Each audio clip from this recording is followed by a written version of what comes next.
India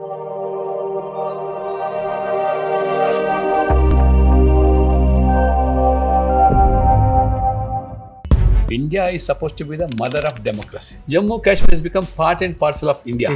మేము విశ్వసించేది సర్వధర్మ సమభావన. భారతీయ Janata Party కూడా nation first, party second, self last. మీకు ఆర్ఎస్ఎస్ లో బాగా ఇన్ఫ్లుయెన్స్ చేసిన అంశం ఏంటి? ఆ రోజుల్లో బీజేపీ ప్రభావం చాలా తక్కువ. ఇదేం పార్టీ, హమ్దో హమారే దో పార్టీ. దేశం మొత్తం మీద కూడా ఇద్దరే ఎంపీలు మాకు. అయినా గతాలను చేసిన వాళ్ళు ఆశ్చర్యపోతారు. ఒక సందర్భంలో మళ్ళీ మా పార్టీలో చేరినారు. ఆర్ఎస్ఎస్ అఖండ భారత్కి బీజేపీ కృషి చేస్తుందా? రాజీవ్ గాంధీ ప్రధానమంత్రి కాదు, వాళ్ళు స్వయంగా చెప్పారు, मैं गरीब के हित के लिए दिल्ली से 100 रुपए में बेचता हूँ, गरीब को 15 रुपए पहुंचता था, 85 रुपए दलारी खाता. వాళ్ళ మోదీ గవర్నమెంట్ లో ప్రధానమంత్రి జన్ ధన్ యోజన ఖాతాలు 62 కోట్ల కొత్తగా ఖాతాలు తెరిచారు. ఈ 11 సంవత్సరాల్లో 45 లక్షల కోట్ల రూపాయలు నేరుగా పేదవాళ్ళ బ్యాంక్ ఖాతాలు చేరింది. Zero tolerance on corruption. ఒక సామాన్య కార్యకర్త బీజేపీలో పార్లమెంట్ బోర్డు మెంబర్ కావచ్చు, జాతీయ అధ్యక్షులు కావచ్చు, ప్రధానమంత్రి కావచ్చు, రాష్ట్రపతి కావచ్చు, ఏదైనా సాధ్యం. నా సుదీర్ఘ రాజకీయ జీవితం 45 సంవత్సరాలు ఎక్కడ కూడా ఎత్తిన జెండా దించకుండా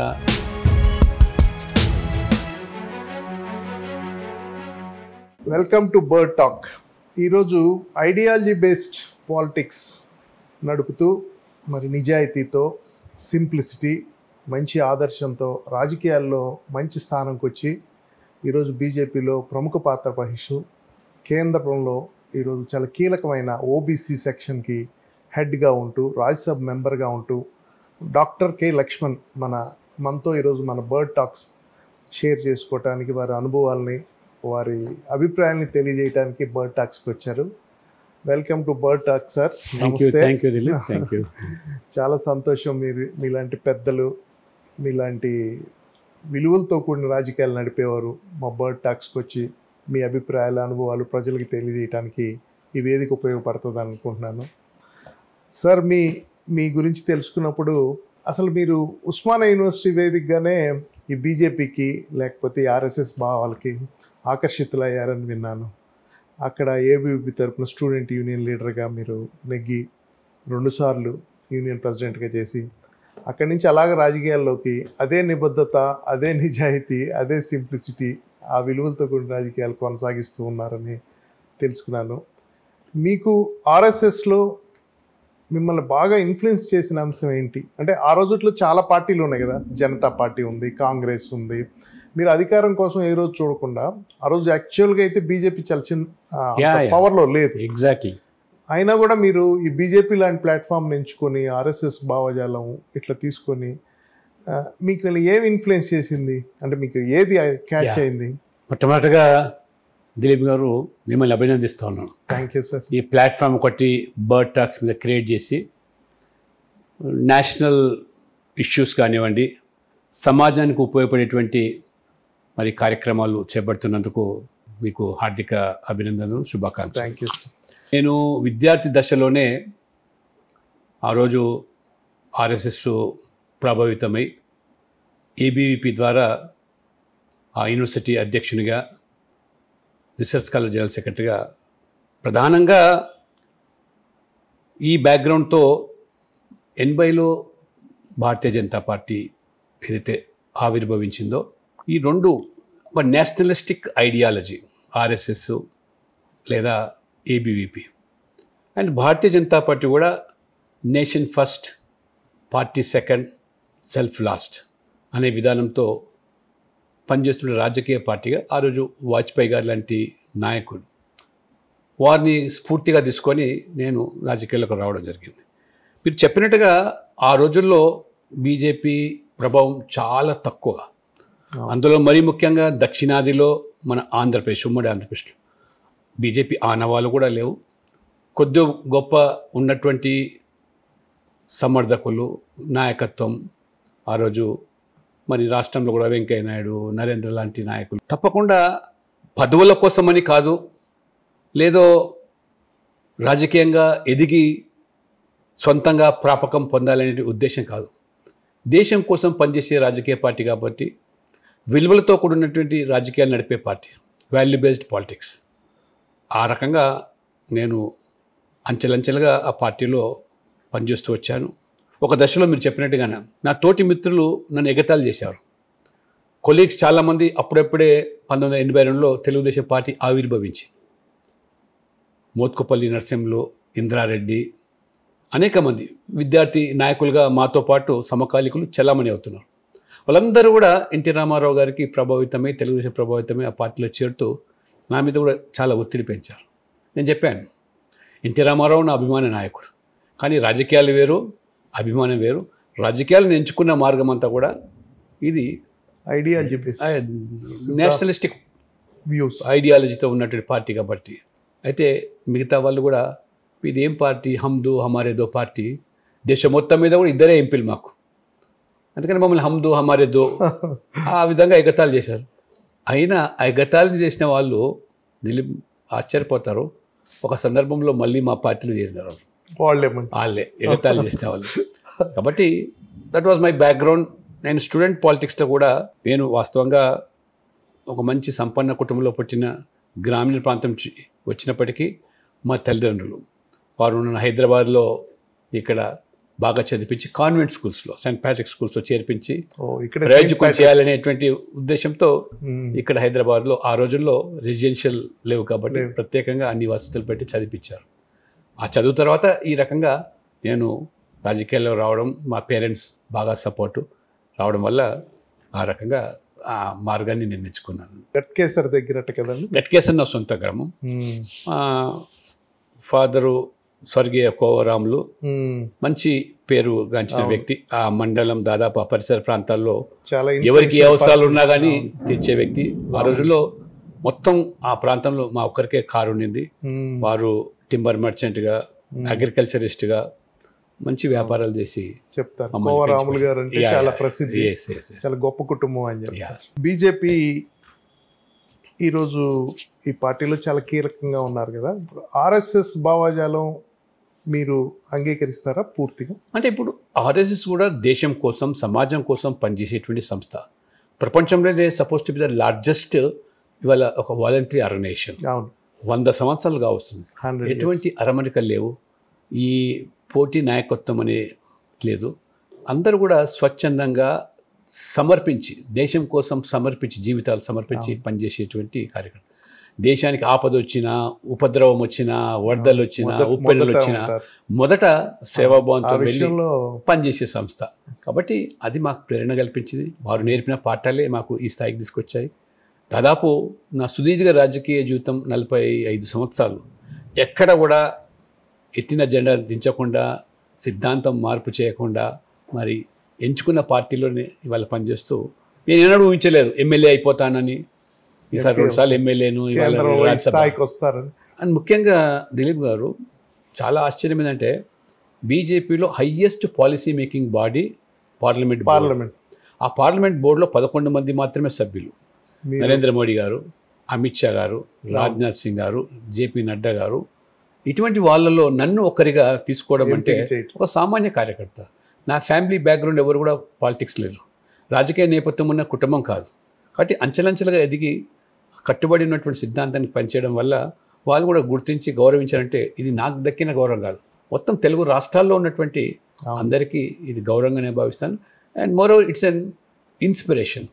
ఎవరైతే కమిట్మెంట్తో రాజకీయాల్లో పనిచేస్తారో వారికి ఇది బీజేపీలో గుర్తింపు. ఒక సామాన్య కార్యకర్త బీజేపీలో పార్లమెంట్ బోర్డు మెంబర్ కావచ్చు, జాతీయ అధ్యక్షులు కావచ్చు, ప్రధానమంత్రి కావచ్చు, రాష్ట్రపతి కావచ్చు, ఉపరాష్ట్రపతి కావచ్చు, ఏదైనా సాధ్యం. ఇది కుటుంబం నేపథ్యంతో ఉన్న పార్టీ కాదు కాబట్టి ఇది BJP is a party with difference.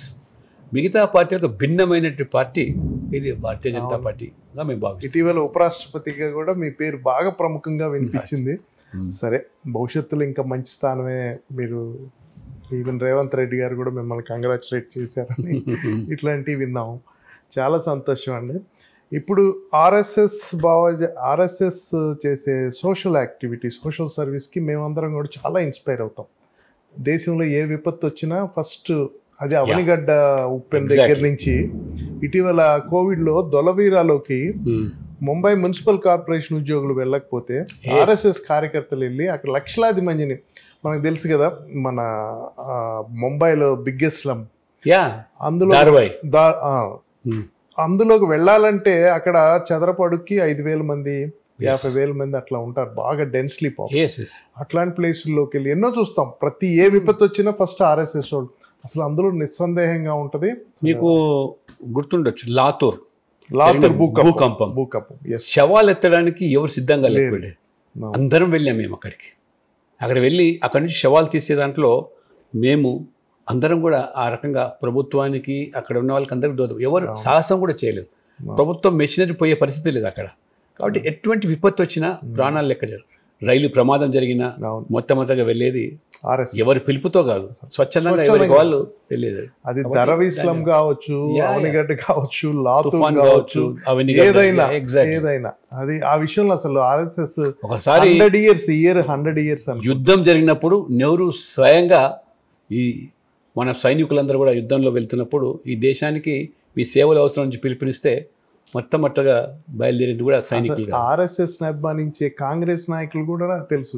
ఎందుకు ఈ మధ్య డికే శివకుమార్ కర్ణాటక అసెంబ్లీలో ఆర్ఎస్ఎస్ గీతాన్ని ఆలోపించి చెప్పాడు నాకు ఇష్టం అని. అది ఆర్ఎస్ఎస్ ఆ సందర్భంగా అసలు ఆర్ఎస్ఎస్ పట్ల చాలా విలువైన ఆర్గనైజేషన్. 100 years, ఒక 6 million people మెంబర్స్. ఒక సంస్థ 10 సంవత్సరాలు పనిచేయాలంటేనే నాయకత్వం, పోటీ, నువ్వు అధ్యక్షుడు నేనా, ఒకరి కాళ్ళు పట్టుకుని అన్నా చెల్లెలు లేదు, తండ్రి కొడుకు లేదు, బంధాలు లేవు, బంధుత్వాలు లేవు, పోటీ పదవుల కోసం. అటువంటిది 100 సంవత్సరాల చరిత్రలో చిన్నపాటి చీలికలు లేవు, అరమరికలు లేవు. ఈ రకంగా ఒక ప్రవాహంలా సాఫీగా జరుగుతున్నదంటే ఆ ఖ్యాతి అది ఆర్ఎస్ఎస్ యొక్క వారికి ఉన్న సిద్ధాంతాలే. వరల్డ్లోనే పెద్ద ఆర్గనైజేషన్ ఎన్జిఓలు అని అంటారు. ఆర్ఎస్ఎస్లో నేను గమనించింది వ్యక్తి ఆరాధన ఉండదు, అస్సలు లేదు. వ్యక్తుల పేర్లు కూడా తీసుకోలేదు. జెండాకు వందనం చేస్తారు, చేస్తారు. అలాగే మనీ పాలిటిక్స్ ఉండవు, పబ్లిసిటీ లేదు, పబ్లిసిటీ, మీడియా ప్రచారం అసలే ఉండదు. సామాన్యుని కూడా గౌరవించి సైలెంట్ గా పనిచేస్తారు, చాలా చక్కగా గౌరవించి చేసింది చెప్పుకోరు. కానీ దేశం విడిపోయినప్పుడు, ఇండియా పాకిస్తాన్ విడిపోయినప్పుడు పాకిస్తాన్ మత ప్రాతిపదికన విడిపోయింది, ఇండియా సెక్యులరిజం ప్రాతిపదికన విడిపోయింది. కానీ ఇప్పుడు బీజేపీ సెక్యులరిజంకి ఒక కొత్త అర్థం ఇస్తుంది, డిఫరెంట్ కనోటేషన్, డిఫరెంట్ మీనింగ్ ఇస్తుంది. ఈ అఖండ భారత్ అని, హిందుత్వం అని కొంతమంది విమర్శిస్తారు. దాని మీద మీ అభిప్రాయం ఏంటి? అంటే వాస్తవంగా ఇవాళ సెక్యులరిజం అనే పదము ఒక ఫ్యాషన్ అయిపోయింది. సెక్యులరిజం పేరు మీద హిందుత్వాన్ని, హిందూ మతాన్ని కించపరచడమే అది సూడో సెక్యులరిజం. ఏ రకంగా సోకాల్డ్ ఈ ఇంటెలెక్చువల్స్ ఈ విధంగా లౌకికవాదము, మేము విశ్వసించేది సర్వధర్మ సమభావన, అన్ని మతాలు అన్ని ధర్మాలు విశ్వసించడం, గౌరవించడం, వాళ్ళకు తప్పకుండా గౌరవిస్తాం. అంతేగాని ఒక మతాన్ని కించపరిచి ఒక మతమే గొప్పదని చెప్పి ఆ రకంగా ఈ రాజకీయాలు, ఓటు బ్యాంక్ రాజకీయాలు చేసే వాటికే మేము వ్యతిరేకత. కాబట్టి సర్వధర్మ సమభావన ఆలోచనతో మేము పనిచేస్తాం. Vote bank politics, appeasement politics మీరు వ్యతిరేకం. లేక యూపీలో ముస్లిమ్స్ మహిళలు కూడా ఓట్లు వేసారని విన్నాం. న్యాచురల్ కదా. ఇప్పుడు మోదీ గారు వచ్చిన తర్వాత కూడా ప్రతి దాంట్లో ఉన్నటువంటి రుగ్మతలను, సోషల్ ఈవిల్స్ను దాన్ని మార్చేసి ప్రక్షాళన చేసి ఇప్పుడు త్రిబుల్ తలాక్ ముస్లిం మహిళలకు ఉన్నటువంటి అవరోధంగా దాన్ని యాక్సెప్ట్ చేశారు. న్యాచురల్ కదా. ఆర్ఎస్ఎస్ అఖండ భారత్కి బీజేపీ కృషి చేస్తుందా?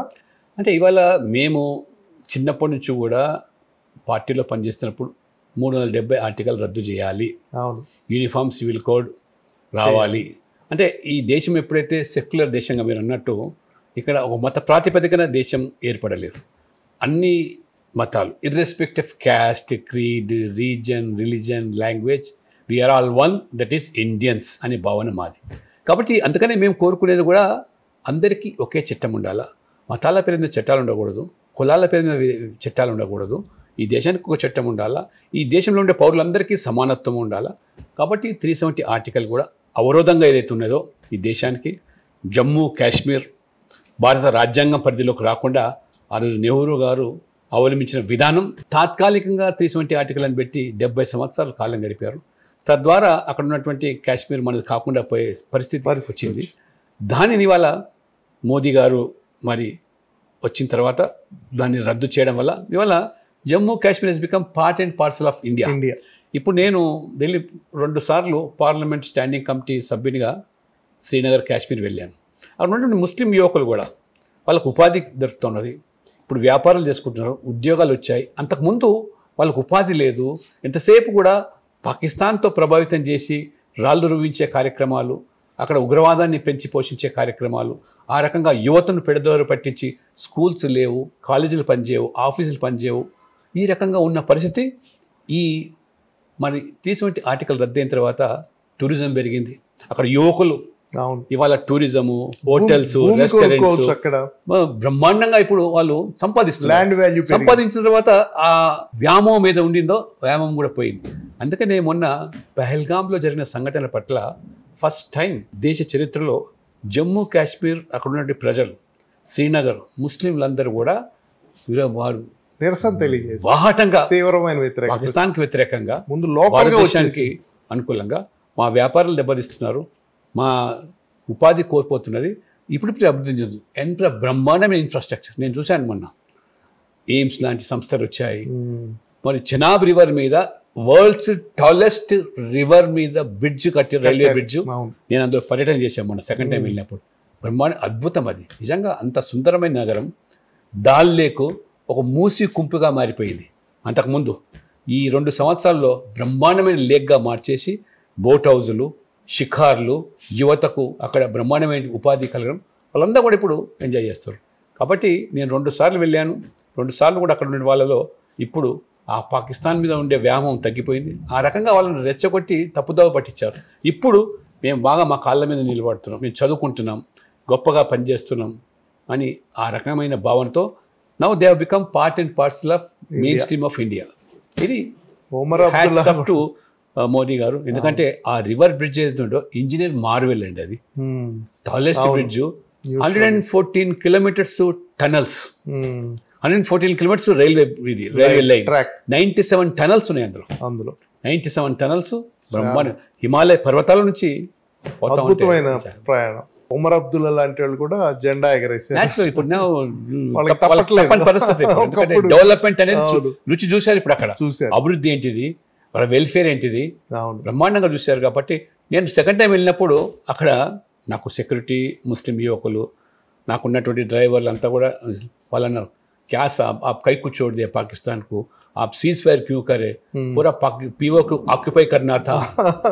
నేను చెప్పాను, మనము యుద్ధం కోసం కాదు, పాకిస్తాన్ సామాన్యుల మీద కాదు, మనకు ఉగ్రవాదం మీద ఇవాళ మోదీ గారు మన ప్రభుత్వం ఉగ్రవాదాన్ని పెంచి పోషించే వాళ్ళ మీద దాడులు తప్పితే సామాన్య ప్రజల మీద కాదు, అక్కడ సామాన్యుల ఆస్తుల మీద కాదు, ఏ సివిలియన్ కూడా చిన్నపాటి గాయం కాకుండా, ఏ సివిలియన్ ప్రాపర్టీ కాకుండా ఉగ్రవాద శిబిరాలనే ధ్వంసం చేసేటువంటి టెక్నాలజీ మన సైనికులు వారంటే hats off to hour army.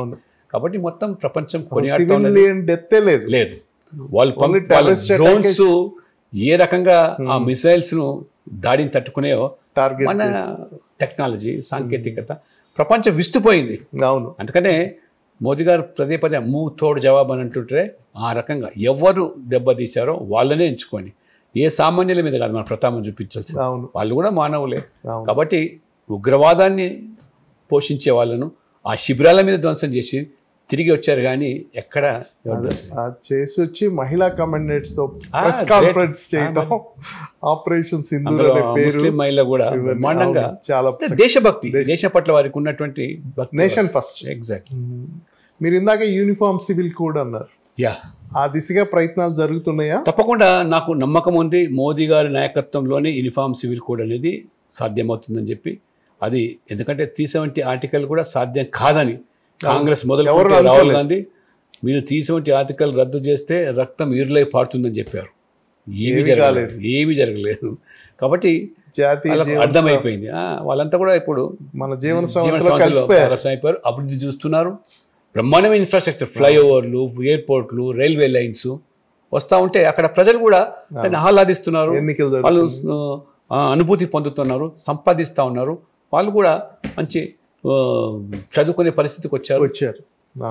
కాబట్టి ఇవాళ యూనిఫామ్ సివిల్ అండ్ కోడ్ అనేది కూడా అది మోదీ గారి వల్ల సాధ్యమే. ఎందుకంటే ఇవాళ మనం చూస్తున్నాం ఇవాళ చూశారు కదా మీరు దిలీప్ గారు, జిఎస్టీ రిఫార్మ్స్ పేరు మీద మోదీ గారు ఎంత ఒక హిస్టారికల్ డెసిషన్. 2,50,000 కోట్లు బెనిఫిట్ అయింది, ప్రజలకు సేవ ఆదా అవుతుంది. అది ఆ మనీ, మెడిసిన్స్, దానివల్ల కొనుగోలు శక్తి పెరుగుతుంది, సామాన్యుడి సేవింగ్స్ పెరుగుతాయి. తర్వాత మనకు ఆ మనీ ఫ్లోట్ కావడం వల్ల కూడా ఆస్తులు క్రియేట్ అవుతాయి, అసెట్స్ క్రియేట్ అవ్వడం వల్ల ఎంప్లాయ్మెంట్ పెరుగుతుంది, సామాన్యుడికి ఎడ్యుకేషన్, హెల్త్, ఇది ముఖ్యంగా లైఫ్ సేవింగ్ డ్రగ్స్ మీద లేదా లైఫ్ ఇన్సూరెన్స్ మీద, హెల్త్ ఇన్సూరెన్స్ మీద 0 ట్యాక్స్.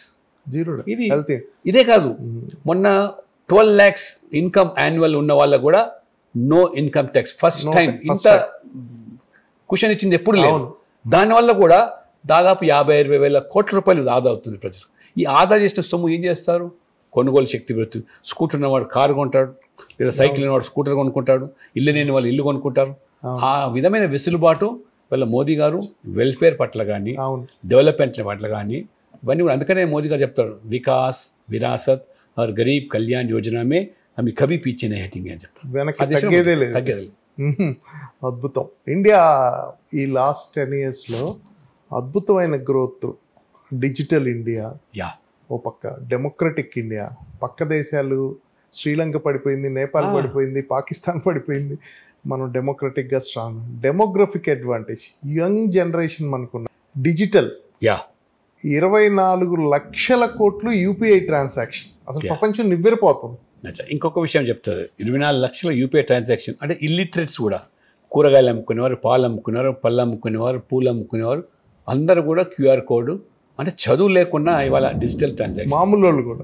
రెండవది, మోదీ గారు ఫస్ట్ టైం రాగానే ప్రతి ఒక్కరు కూడా బ్యాంక్ ఖాతాలు పేదవాళ్ళకు తెరవాలి. ఎందుకు బ్యాంక్ ఖాతాలు పేదవాళ్ళకు ఉండకూడదు? ఈ బ్యాంకులు అనేది ఎందుకు పెద్దవాళ్ళ కోసమే, ధనవంతుల.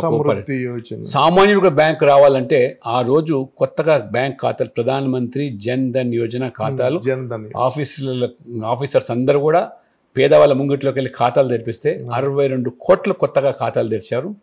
ఈ 22 కోట్ల మందికి ఇవాళ ప్రభుత్వం ఏదైతే ఆర్థిక సాయం చేస్తున్నదో, ఇవాళ అనేక రకాల పెన్షన్స్ కానీ, కిసాన్ సమ్మాన్ నిధి కానీ, ఈ 11 సంవత్సరాల్లో 45 లక్షల కోట్ల రూపాయలు నేరుగా పేదవాళ్ళ బ్యాంక్ ఖాతాలు చేరింది. 45 లక్షల కోట్లు, 45 లక్షల కోట్లు.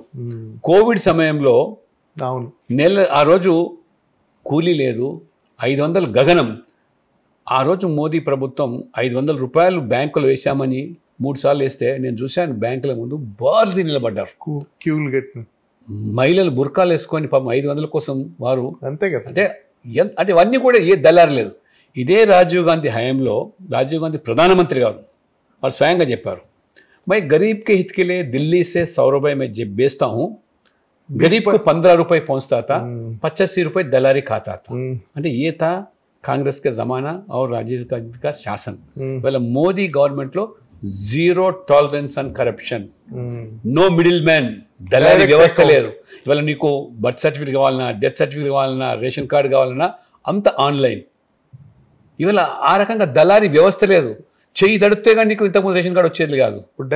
ఇప్పుడు డైరెక్ట్ నువ్వు అప్పీల్ చేసుకో, మీ సేవలో నీకు వస్తుంది. 45 లక్షల ఢిల్లీలో వేస్తే ₹1 కోత లేదు, వాళ్ళ బ్యాంకులో టెన్షన్గా పడుతుంది. కిసాన్ సమ్మాన్ నిధి సంవత్సరానికి 3 సార్లు 2000 చొప్పున పడుతుంటే ₹1 కోత లేదు. అంతకుముందు छोटा मोटा లీడర్లు आपको పెన్షన్ అయినా मुझे 50 देव 100 देव 200 देव बाकी 100-200 లేవు అట్లా ఉంటుండే. ఇప్పుడు ఆ వ్యవస్థ మొత్తం అంటే కరప్షన్ అనే దానికి ఇవాళ ఆనవాళ్ళు లేకుండా, ట్రాన్స్పరెన్సీ, అకౌంటబిలిటీ, ఇది మోడీ గారు. అంటే ఇవాళ మ్యాక్సిమం గవర్నెన్స్, మినిమం గవర్నమెంట్, ఇది వారి policy. That government is the best government which governs the least అంటారు. అద్భుతం. వందే భారత్ ఎక్స్ప్రెస్లు, national highways, bullet trains, national highways, ఊహించలా. ఉడాన్ ఫ్లైట్స్, చిన్న ఊర్లకు కూడా, కర్నూలు, కడప, వరంగల్, చిన్న ఊర్లకు కూడా అంటారు. హవాయి చెప్పల్ పెయిన్ వాళ్ళ भी हवाई जहाज में जा सकती ఉడాన్ ద్వారా. ఇవాళ మీరు చూస్తున్నారు రైల్వే స్టేషన్ మాదిరిగా ఎక్కడ చూసినా మీరు. రెండవది రైల్వేస్ ఇవాళ ప్రాఫిట్లో ఉంది. అవును, ఎల్ఐసి మూతపడుతుంది అన్నారు, ఇవాళ ప్రాఫిట్ తీసుకొచ్చారు. రైల్వేస్ దిలీప్ ఒక ఎగ్జాంపుల్ చెప్తాను, ఎంత బడ్జెట్. ఇవాళ మనకు ఆంధ్రప్రదేశ్ ఉమ్మడి రాష్ట్రం ఉన్నప్పుడు highest allocation railway budget 880 crores.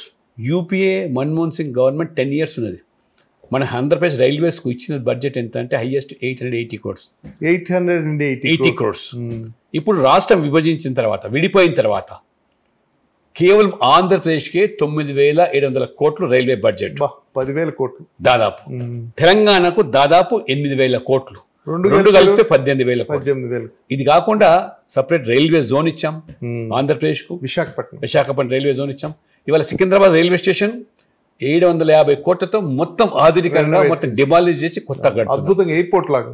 ఇప్పుడు నాంపల్లి రైల్వే స్టేషన్ దాదాపు 300 కోట్లతో మొత్తం రైల్వే స్టేషన్ కొత్తగా కడుతున్నారు. అంటే ఒక ఇంటర్నేషనల్ స్టాండర్డ్స్తో అన్ని అక్కడ ప్యాసింజర్స్ కమ్యూనిటీస్ కల్పిస్తున్నారు. అంతేకాకుండా రైల్వే కోసం ఇంత చేస్తూ ఉన్నప్పుడు మెదక్ ఆనాడు ఇందిరాగాంధీ ఎక్కడ పోటీ చేయాలన్నా ఓడిపోతామనే భయంతో మన ఆంధ్రప్రదేశ్లో మెదక్ అంటే బ్యాక్వర్డ్ డిస్టిక్ కాబట్టి ఇక్కడ ప్రజలు అమాయకులు పేదవాళ్ళు కాబట్టి గెలవచ్చు అని చెప్పి పోటీ చేసింది.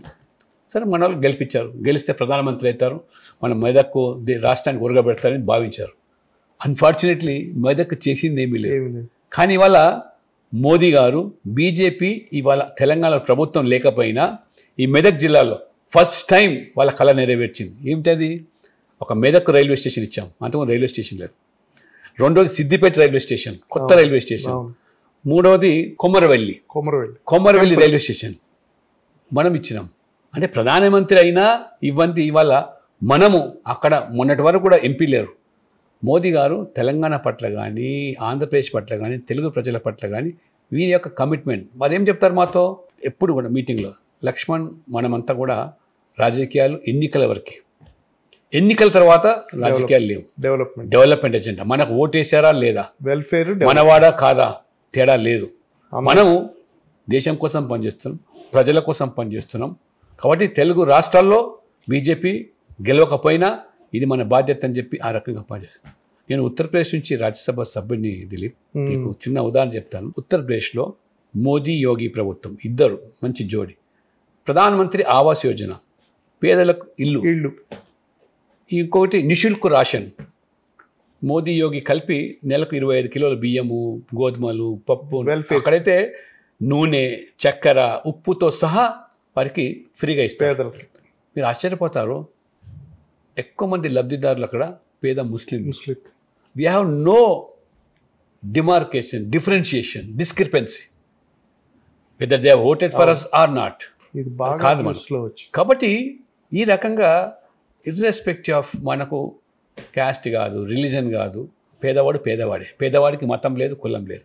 ఈ రకంగా ఇవాళ అంత ఆదరణ పొందుతున్నారు. ఉత్తరప్రదేశ్లో 2 సార్లు ఇవాళ యోగి గారు గెలిచారు, బీజేపీ వచ్చింది.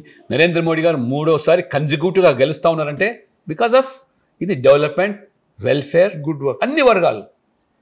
అందుకనే ఇవాళ first prime minister in the country, ఈ దేశ చరిత్రలో ఒక అత్యంత వెనుకబడ్డ సామాజిక వర్గానికి సంబంధించిన వ్యక్తి, ఒక ఛాయ్ అమ్ముకున్న వ్యక్తి 3 సార్లు ప్రధానమంత్రి కావడం అనేది వరుస క్రమంలో ఆ రికార్డ్ అది మోదీ గారికి దక్కింది. ఇవాళ రాజ్నాథ్ సింగ్ గారు చెప్తున్నారు వాళ్ళు 3 సార్లు ఏంటిది 47 వరకు ఆయనే అంటున్నారు, వికసిత్ భారత్ వరకు కూడా. ఇది దేశ ప్రజల ఆకాంక్షలను వెలిబుచ్చారు అనే వ్యక్తిగత అభిప్రాయం కాదు. ఈ దేశ 140 కోట్ల మంది ప్రజలు కోరుకుంటున్నారు. ఈయనైతేనే తిరుగులేని నాయకుడు, ఈయనైతేనే దేశం బాగుపడుతుంది, ఈయనైతేనే ఎవరికి తలొగ్గాడు. అమెరికా లాంటి దేశాలు ఇన్ని బెదిరింపులు పాడినా, ఆంక్షలు పెట్టినా మన కాళ్ళ మీద నిలబడుతొచ్చిన ఒక విశ్వాసం కల్పిస్తున్నాడు. 4th లార్జెస్ట్ ఎకనామిక్ కంట్రీగా ఇన్ని విపత్కర పరిస్థితుల్లో కూడా, కోవిడ్ ఒకవైపు, కరోనా అల్లకల్లోలమైపోయింది ప్రపంచం అంతా కూడా, మరోవైపు ఉక్రెయిన్ రష్యా యుద్ధం జరుగుతున్నది, ఆ దేశాలన్నీ కూడా కుప్పగొలిపోయినాయి. మీరు చూస్తున్నారు బంగ్లాదేశ్, పాకిస్తాన్ తిండి కోసం ఏ రకంగా, ఈవెన్ అమెరికాలో కూడా ఏ రకంగా అల్లాడిపోయారు మాల్స్లో. అటువంటి ఇంత గడ్డు కాలంలో కూడా స్టేబుల్ ఎకానమీ, అద్భుతంగా ఇన్ఫ్రాస్ట్రక్చర్ మీద పెట్టుబడులు పెట్టి ఎంప్లాయ్మెంట్, ఉపాధి కల్పించి ఇవాళ అసెట్స్ క్రియేట్ చేసి ఇవాళ 4th లార్జెస్ట్ కంట్రీ ఎకానమీకి రావడం అంటే ఇది వారి దూరదృష్టి, ఒక విజనరీ లీడర్ కావాలనే సాధ్యమైంది. కాబట్టి అందుకనే ఇవాళ వీఆర్ కాన్ఫిడెంట్ త్వరలోనే 3rd లార్జెస్ట్ ఎకనామిక్ కంట్రీ కాబోతుంది 1-2 years 27కి. And by 47 India is going to become a developed country, Viksit Bharat. అది ఆయన సంకల్పం. కానీ ప్రజలు కూడా సహకరిస్తున్నారు, ప్రజలు కూడా. బట్ ఇవాళ కాంగ్రెస్, రాహుల్ గాంధీ జీర్ణించుకోలేకపోతున్నారు, వారు సహించలేకపోతున్నారు. ఇదేంటి ఒక పేదవాడు, వాళ్ళు ఎంత ఎగతాళి చేసి మాట్లాడారు. ఏ ఛాయ్ బేచనే వాళ్ళ దేశ్ చలానా ఉత్నా ఆసానీ है क्या, ఏ ఛాయ్ బేచనే ఆసానీ నయ్యి అన్నారు. ఆయన కులం పేరు మీద ఆపాదించారు. ఆయన జాతిని, ఆయన వేసుకునే బట్టల మీద ఏ రకంగా అవమానపరిచారు. అయినా ఆయన దేనికి లొంగకుండా ఈ దేశ హితమే నా జీవితం అని భావించి మొత్తం దేశం కోసం వాళ్ళు పనిచేస్తారు. కాబట్టి రాజ్నాథ్ సింగ్ గారు అదే ఉద్దేశంతో చెప్పారు 2047 Modi made India proud. Modi means actually sir, ఎందుకంటే పాకిస్తాన్ $1 బిలియన్ కోసం IMF చుట్టూ తిరిగింది ఇటీవల. Whereas today our forex reserves are $550 billion. Exactly. అసలు చాలా మంది అంటారు పాకిస్తాన్ మీ ఇండియా ముందు ఎంత అంటుంటారు అమెరికాలో.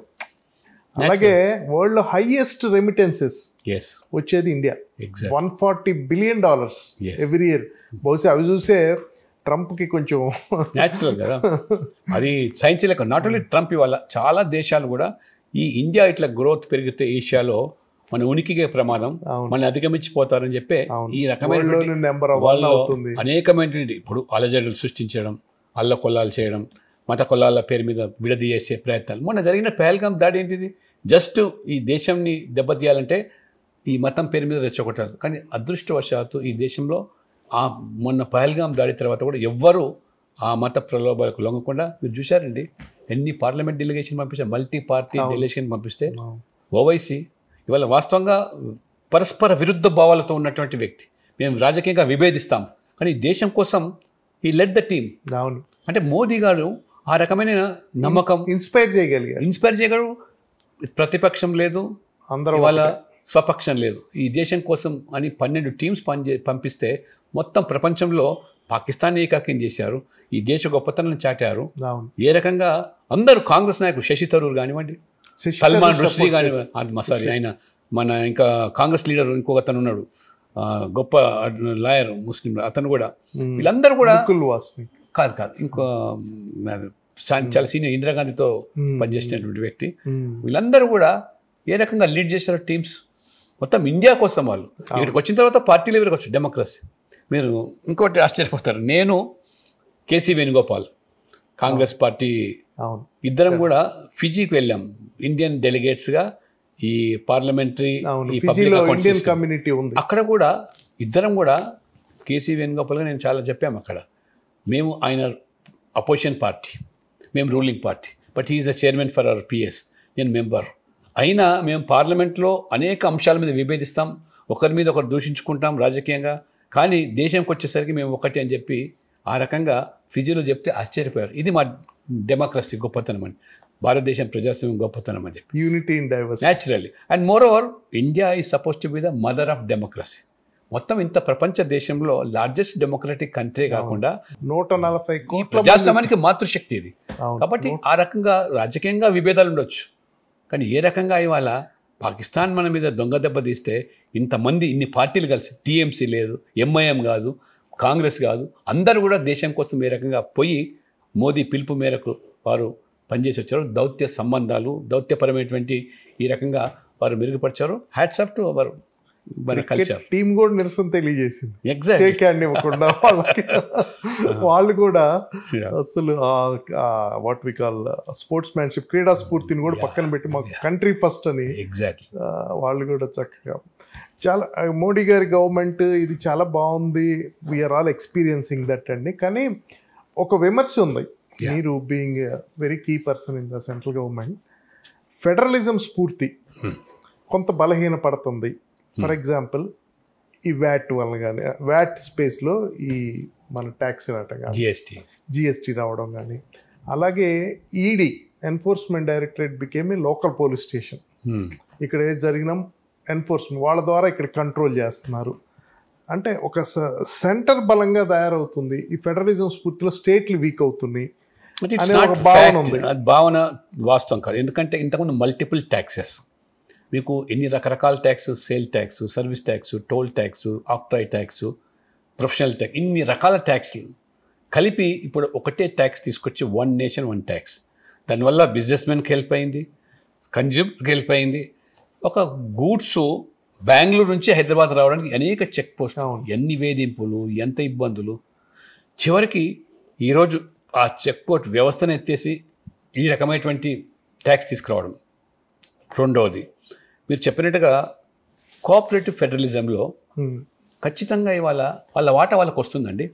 ఇవాళ కేంద్రం కూడా చాలా స్పష్టంగా వారికి మీకు ఏ ఆదాయం కోల్పోతుండ్రో వాళ్ళ 42% సెంట్రల్ ట్యాక్సెస్ డివల్యూషన్ నుంచి 42% ఇవ్వడం అంటే గతంలో ఎప్పుడు ఇవ్వలేదు. ఇంత పెద్ద ఎత్తున ఆదుకుంటున్నది. కాబట్టి మీ జిఎస్టీ తర్వాత హయ్యెస్ట్ కలెక్షన్ రెవెన్యూ అండి, 2 లక్షల కోట్లు, 3 లక్షల కోట్లు. దాని నుంచి రాష్ట్రాలకు కూడా అంతే విధంగా ఆదాయాలు వస్తున్నాయి. కాబట్టి ఇది తప్పుడు ప్రచారం. ఏ పార్టీలు అయితే ఈ ఫెడరలిజం పేరు మీద రీజనల్ పార్టీస్ కొన్ని వాళ్ళు కుటుంబ పార్టీలుగా అవినీతి పూర్తిగా కూరుకుపోయి మొత్తం ఆ రాష్ట్రాలను కొల్లగొట్టి మనం చూసాం. తెలుగు రాష్ట్రాల్లో కూడా కేసీఆర్ ఏ రకంగా తెలంగాణ ఆ కుటుంబం కొల్లగొట్టింది, అక్కడ జగన్మోహన్ రెడ్డి మొత్తం ఆంధ్రప్రదేశ్ ఏ రకంగా దోచుకున్నాడో ప్రజలు చూశారు. కాబట్టి మీరు ఇంత సర్ప్లస్ స్టేట్స్ను కూడా ఇవాళ అప్పుల ఊబిలోకి నెట్టారంటే మీ విధానాలు, మీ యొక్క స్వార్థం, మీ కుటుంబం కోసం మీరు పనిచేశారు కానీ రాష్ట్రాల కోసం కాదని ఇవాళ తేలిపోతుంది. అందుకనే మీరు తమిళనాడులో కూడా ఇవాళ ప్రజలు రెచ్చగొడతారు భాష పేరు మీద. హిందీ మాట్లాడకూడదు, హిందీ నేర్చుకోరు. మనం ఏం బలవంతంగా రుద్దుమని చెప్తలేం. తమిళ్కున్న గొప్పదనం తమిళ్ మనం మెచ్చుకుంటాం, తమిళ్ని కూడా ఆదరాదిస్తాం. అంతేకాని ప్రజలు రెచ్చగొడతారు. ఈ రకమైనటువంటి ప్రాంతీయతత్వం, భాష పేరు మీద ప్రజలు విడిదించేటువంటి కుట్రలు. ఇవాళ రాహుల్ గాంధీకి కాంగ్రెస్కి ఎజెండా లేదండి. బ్యాంక్ కరప్ట్ అయినారు. ఎంతసేపు ఇవాళ మోదీ గారికి ఉన్నటువంటి ఓటు బ్యాంకులు కొల్లగొట్టాలంటే రకరకాలైన కొత్త కులం పేరు మీద విడదీయాలి. బీసీ, ఎస్సీ, ఎస్టీ లేదా మతం పేరు మీద హిందూ, ముస్లిం అని విడదీసి బొబ్బం గడుపుకునే ప్రయత్నాలు. కాబట్టి ఈ ప్రాంతీయ పార్టీలను కొన్ని ఎవరైతే పెడదారిని పట్టినాయో మనం చూసాం. గొప్పగా ఎన్టీ రామారావు తెలుగుదేశం పెడితే మొత్తం దేశం గౌరవించింది. దేశంలో గొప్ప పార్టీగా ఆ రోజు దేశ రాజకీయాలను శాసించే స్థాయికి వచ్చింది. అంత గొప్ప నాయకుడు. కాబట్టి ఇవాళ మోదీ గారు కూడా అన్ని రాష్ట్రాలు ఇవాళ జిఎస్టీ అనేది కౌన్సిల్ అనేది అన్ని రాష్ట్రాల ఆర్థిక మంత్రితో కూడుకున్నటువంటి ఆ కౌన్సిల్. అది ఏకపక్షంగా అక్కడ నిర్మలా సీతారామన్ గారు ఫైనాన్స్ మినిస్టర్గానో మోదీ గారు ఏకపక్షంగా తీసుకునే నిర్ణయాలు కాదు, అన్ని రాష్ట్రాల అభిప్రాయాలు సేకరించి నిర్ణయాలు తీసుకునేటువంటి పరిస్థితి. కాబట్టి ఎక్కడ కూడా ఈ ఫెడరలిజం అనే దాన్ని వీకెన్ చేయాలని ఆలోచన లేదు.